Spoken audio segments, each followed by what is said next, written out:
Salut! Le 18 janvier 2022, le documentaire Noir en France d'Aurélia Perrault et Alain Mabanckou a été diffusé sur France 2. Ce documentaire d'1h43 mêle interviews, expériences et témoignages sur la souffrance, l'adversité et le racisme auxquels sont confrontées les personnes noires vivant en France. Quel était le but de ce documentaire? Quel était son intérêt en 2022?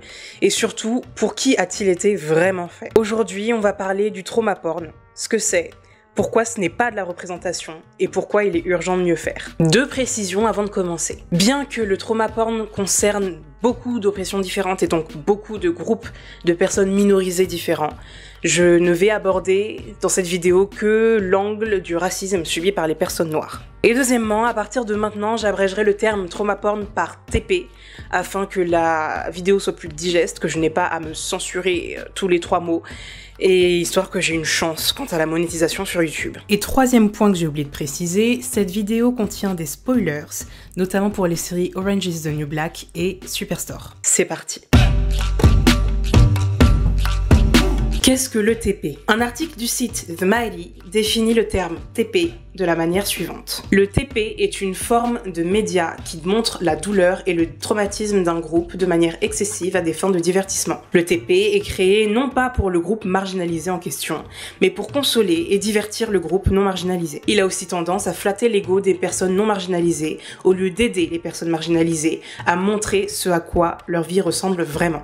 Il a également peu ou pas d'intérêt pour l'intrigue et peut servir à surprendre l'audience. Ce phénomène est présent dans tout type de médias, films, séries, clips, livres, documentaires et posts sur les réseaux sociaux. Concrètement, le TP, ça se traduit par quoi? Pour moi, c'est toutes les fois où on voit des corps noirs souffrir dans nos médias, alors que c'était pas nécessaire, alors que ça n'avance à rien et alors que ça engendre juste de la souffrance inutile et supplémentaire pour les personnes concernées. Comme exemple de TP, selon moi, il y a la série Them qui a été publiée sur Amazon Prime. Le dernier épisode de la saison 4 d'Orange is the New Black qui montre le meurtre du personnage de Poussey. L'épisode 5 de la saison 6 de Superstore où le personnage de Garrett se retrouve à devoir faire du travail émotionnel et raconter son trauma racial au lieu d'obtenir un environnement de travail moins raciste, ce qui était l'objectif de départ. Les films comme The Help, 12 Years a Slave ou Antebellum, et toutes les fois où on a dû être témoin de publications sur les réseaux sociaux montrant les photos et les vidéos non censurées de personnes noires en danger, mutilées ou mortes, sous couvert d'activisme et d'information. Qu'est-ce que je reproche à ce type de contenu? Premièrement, et tout simplement, la déshumanisation de nos corps, en fait. La perte et le vol de notre dignité. La normalisation et la désensibilisation à voir des corps noirs en souffrance. Le fait que ça encourage un manque d'empathie à notre égard, en fait. Plus on est, c'est prouvé, plus on est confronté à certaines images, certains types de contenus, certaines choses, plus on est désensibilisé, en fait. Lorsqu'il y a des news, des articles, des actus concernant des personnes qui souffrent, qui sont mutilées, qui ont perdu leur vie. C'est pas anodin que les médias ont moins tendance à censurer les corps des personnes noires que les corps des personnes non noires, en fait. On habitue les gens à s'en foutre, en fait, de voir des corps noirs en souffrance. C'est vraiment ça le fond du problème. Deuxièmement, ces contenus sont marketés et nous sont vendus d'une manière hypocrite et malhonnête comme une opportunité de représentation des personnes noires à l'écran. Alors que, comme le prouve la définition de The Mighty, ces contenus ne sont pas faits pour nous. Et c'est ce que je reproche en particulier au documentaire Noir de France. Pourquoi, si on y réfléchit 2 secondes, pourquoi ce genre de documentaire serait fait pour les personnes noires? Pourquoi on voudrait passer des heures de notre temps devant des images de personnes qui nous ressemblent en train de subir, de revivre, de raconter nos traumatismes? Qu'est-ce qui nous pousserait à faire ça? Qu'est-ce qu'on pourrait apprendre de témoignages de personnes qui racontent nos vies, qui racontent nos souffrances, des trucs qu'on sait, qu'on a déjà vécu dans nos chairs et qu'on n'a pas besoin de voir ressasser, en fait? Parce que c'est pas ce qu'on demande quand on demande de la représentation, quand on demande à être écouté. On demande pas à raconter nos traumas, à raconter nos vies, notre expérience du racisme devant des millions de personnes devant la télévision française. On demande à être écouté quand on veut du changement, on demande à pouvoir écrire nos propres histoires. Et c'est pas anodin que ce soit ce genre de contenu et pas d'autres qui soient financés et publiés sur, encore une fois, la télévision française. C'est ça le truc en fait, c'est qu'en tant que personne noire, on n'a aucun intérêt à s'affliger ce genre de contenu. On n'a pas besoin qu'on nous raconte le racisme. On sait ce que c'est d'être noir. On était là, on l'a vécu, on le vit au quotidien. Donc faut pas s'y tromper. Le TP, c'est uniquement pour les personnes non concernées par les oppressions qui sont décrites dans ce genre de contenu. Et ce genre de contenu, justement, a des objectifs bien précis. Comme le syndrome du sauveur blanc, ou white saviorism, et de manière générale les contenus médias qui se reposent sur ce phénomène, ces contenus permettent aux non-concernés de se décharger de leur culpabilité et de se dispenser d'une remise en question, souvent nécessaire, sur leurs propres préjugés et leur propre comportement. Je vais reprendre l'exemple du documentaire Noir en France. Encore une fois, pour une personne noire, en 2022, ça n'a aucun intérêt d'entendre et de voir une énième personne noire raconter la fois où elle a candidaté pour un poste dans une entreprise et quand elle est arrivée sur place, on l'a prise pour la femme ou l'homme de ménage. Ça n'a vraiment aucun intérêt. On le sait, on sait ce que c'est, encore une fois. Mais pour une personne blanche, ça permet de consommer et d'être témoin de ces oppressions sans avoir de rôle à prendre, et ça leur permet aussi surtout de se distancer de ce phénomène et se dispenser d'un quelconque travail en fait sur ce qu'elle pourrait faire. Ça n'a aucun intérêt pour une personne noire de le regarder, mais ça a un intérêt pour une personne blanche par exemple de se dire oh mon Dieu, le racisme en 2022 c'est horrible, mais moi je n'ai pas fait cette action-là. Moi quand je vais travailler, je ne prends pas mon collègue pour la femme de ménage, donc je ne suis pas raciste. Ça leur permet de se distancer en fait, de dire bah voilà, moi j'ai pas fait ça. France 2 me dit que le racisme c'est ça. Moi j'ai pas fait ça. Je n'ai pas fait souffrir cette personne noire. Du coup moi c'est bon, je ne suis pas raciste. C'est la fin du travail sur moi-même que je suis disposée à faire. Passons à autre chose. Peut-être que le lendemain, je vais aller au travail, je vais toucher les cheveux de ma collègue noire, ou je vais, je sais pas, appeler les flics sur un jeune homme noir qui serait devant mon bâtiment alors qu'il attend juste quelqu'un. Mais je n'ai pas fait ce qui était décrit dans le documentaire, donc je ne suis pas raciste. Ce phénomène, on sait qu'il existe en fait, et c'est littéralement pour ce genre de personnes que ce genre de contenu est fait. Ça n'a aucun intérêt. Ce n'est pas de la bonne représentation, en fait. C'est juste la souffrance au service de l'ego des personnes qui ne sont pas concernées. Ça leur permet de ne pas se remettre en question. Ça me permet de, voilà, encore une fois, consommer de la souffrance sans avoir d'implication directe, en fait. Une fois que t'es posé dans ton canapé et que tu regardes d'autres personnes subir du racisme et le raconter, le phénomène, enfin, ce qui s'est passé, c'est déjà loin, en fait. C'est déjà arrivé. Tu n'étais pas présent. Donc, on te demande pas d'action, en fait. On te demande pas de faire le taf. On te demande pas d'intervenir. Quand tu vois quelqu'un subir du racisme, on te demande rien de ta part. On te demande juste de t'asseoir le soir devant France 2 et juste de regarder des personnes noires parler de leur souffrance. C'est pratique. C'est consommable. C'est divertissant. Mais ça n'appelle à rien du tout. Voilà à quoi ça sert le TP en fait. C'est sa seule utilité, littéralement.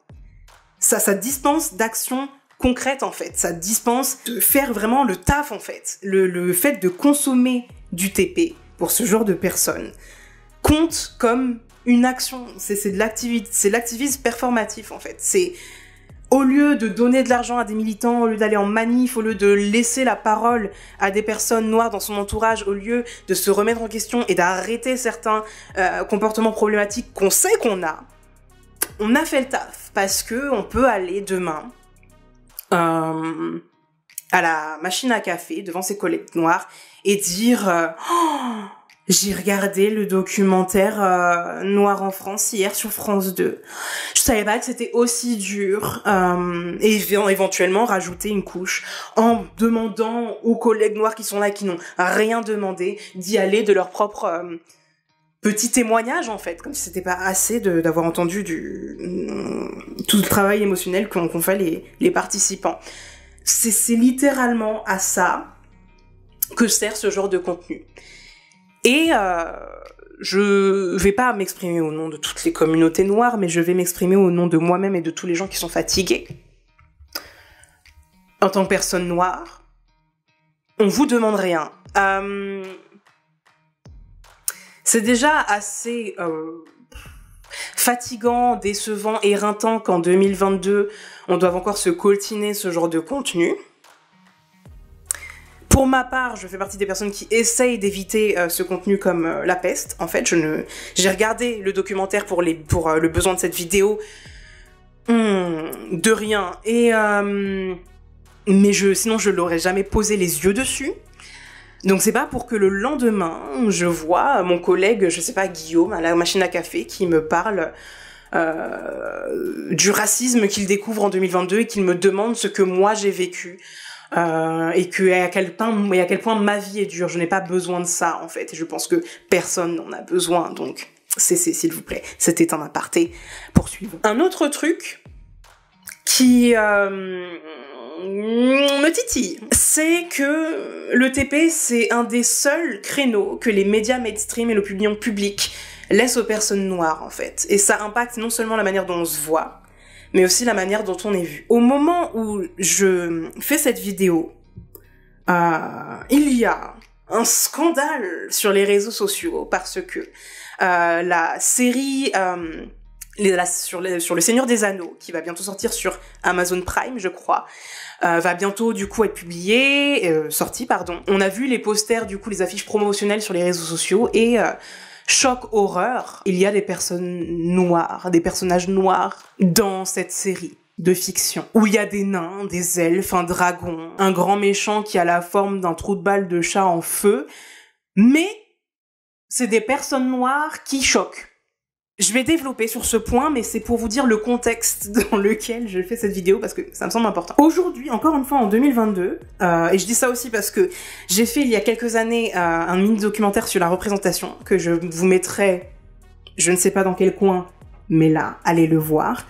Mais je disais déjà, à cette époque-là, que c'était important pour les personnes noires de se voir, en fait, dans d'autres rôles que des esclaves, des femmes de ménage, des gens qui se rebellent contre leurs oppressions, des gens qui souffrent et qui meurent pour leurs convictions. On voudrait aussi pouvoir avoir les mêmes opportunités de rêver, de se voir dans des rôles fantastiques, de pouvoir avoir le même univers imaginatif que tout le monde, en fait. Et surtout que les personnes blanches. Nous sommes en 2022, ça n'a toujours pas changé. Ça gueule quand on imagine la possibilité qu'il y ait des elfes noirs dans un univers de fiction. Par contre, on est grave chaud pour nous laisser les rôles d'esclaves et nous laisser nous épancher sur à des heures de grande écoute sur le fait que être noir aujourd'hui c'est dur. Y a pas un giga problème avec ça? Y a pas un énorme problème avec ça? C'est une question rhétorique, ne répondez pas. Il y a un problème avec le fait que ce soit vraiment le seul créneau qu'on ait, la seule fois où on gueule pas sur le fait de voir des noirs à l'écran, et encore. C'est les fois où on doit témoigner et s'ouvrir et genre faire ressortir nos traumatismes et nos blessures ouvertes et se rendre vulnérables devant des gens qui consomment nos douleurs sans en avoir rien à foutre. Et sur le fait qu'on subit du racisme, en fait. C'est très bizarre. C'est très bizarre. Et encore une fois, non seulement ça impacte la manière dont on se voit, parce que ça fait quelque chose, en fait. Ça n'a pas aucun impact de ne pouvoir se voir à l'écran que par ce prisme-là. Et je parle en tant qu'adulte, mais je pense aussi aux jeunes générations. En tant qu'enfant, en tant que...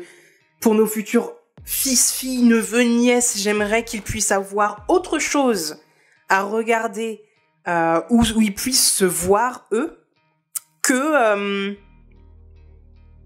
des films comme La couleur des sentiments, 12 Years a Slave. J'aimerais vraiment autre chose pour cette future génération, en fait.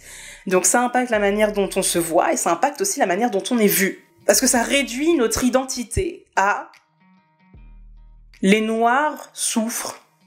Et c'est dérangeant, je devrais pas avoir à le dire, mais c'est dérangeant en fait de se dire que voilà, le rôle des Noirs à la télé, et du coup en vrai, puisqu'on sait très bien que la représentation des médias a une grande influence sur la représentation qu'on se fait des gens dans la vraie vie. Voilà, donc pour les médias, un noir, ça souffre.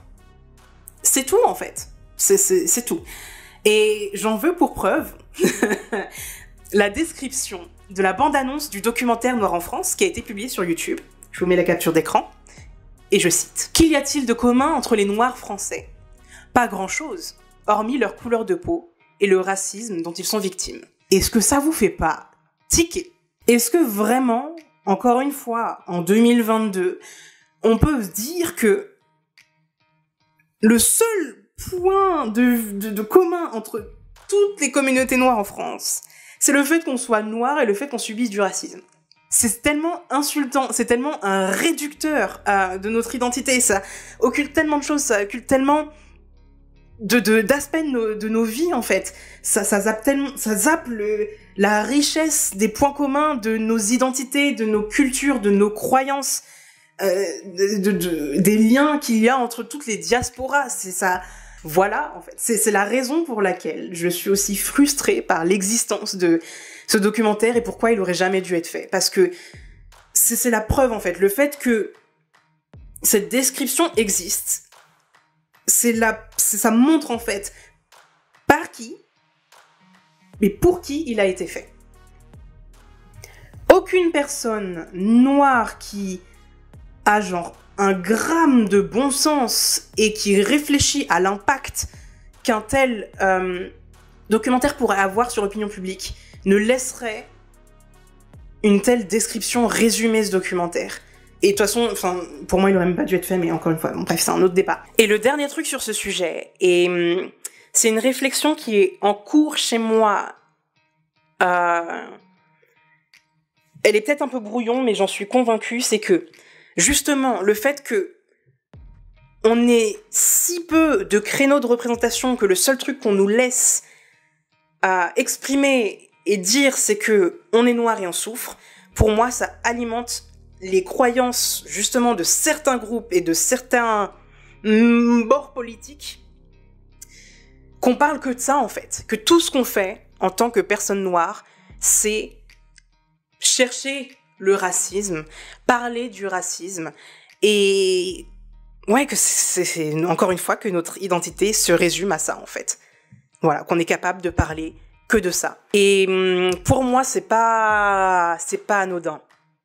Surtout là, début 2022, avec certains candidats, certains bords, la mouvance politique actuelle, que ce soit en France, en Europe, dans le monde en général, le timing est très suspect.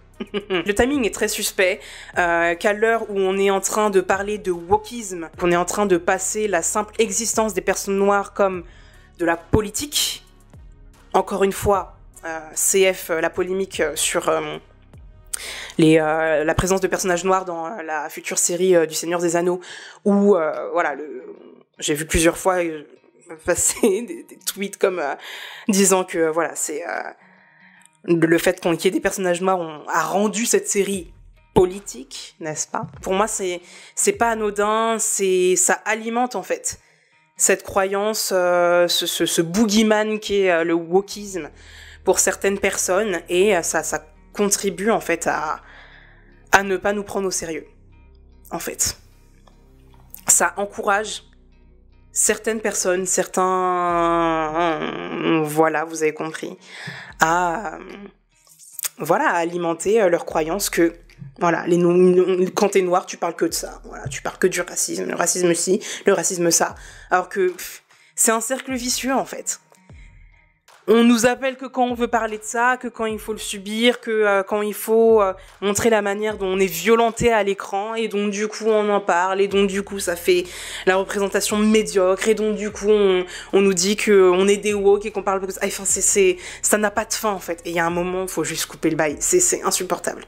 C'est juste insupportable. Un des derniers points que je voudrais aborder sur le sujet, c'est que ce genre de récit, ce genre de contenu, le fait qu'on puisse identifier les personnes qui les racontent et le fait que ce soit des incidents qui soient racontés de manière isolée, ça fait que c'est des récits centrés sur des faits individuels avec peu ou pas de dimension systémique, en fait. On est là que pour les anecdotes, pas pour ce qu'on l'hydre en fait, qui est le racisme systémique et qui est le problème en fait, et qui devrait être abordé. On est dans un pays où aujourd'hui le mot race a été effacé de la Constitution, où on n'a toujours pas l'autorisation de faire des statistiques ethniques pour avoir des chiffres concrets sur la représentation et les discriminations dans certains domaines et dans certains milieux.